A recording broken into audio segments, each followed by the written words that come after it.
Click the link for a short video.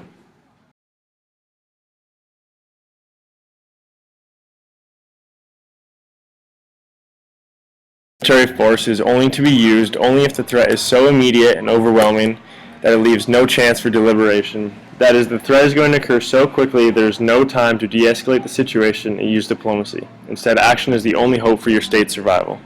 Any other use of self-defense is seen as preventive, not preemptive. The presumption that you cannot change your enemy's behavior, resulting in a failure of both prior threats and negotiation. Furthermore, this thoroughly establishes that action is the absolute last resort, and you are left with no other choice other than to defend yourself by a preemptive attack. It provides three major categories where preemptive attack is warranted. That is the government authority, so the legitimate authority, acting in self-defense, which is a just cause? Are they truly motivated by self-defense, the right intention? This chart provided displays how the Bush Doctrine completely ignored the criteria for engaging in a just war. After the 9/11 attacks, they did not go through any of these protocols before attacking the Middle East.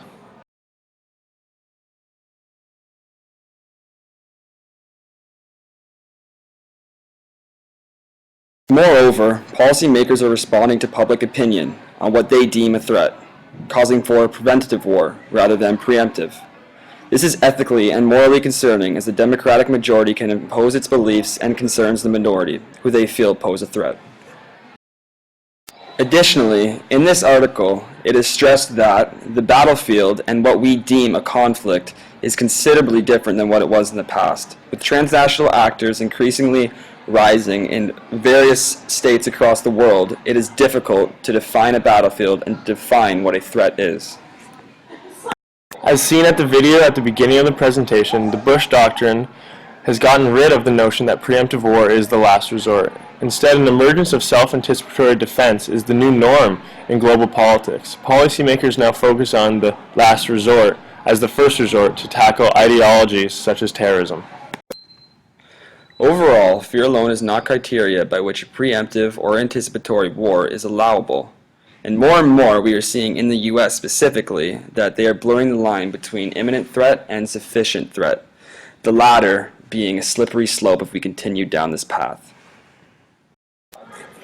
Lastly, a major conflict touched on in this article is targeting individuals in areas that aren't classified as a state of war.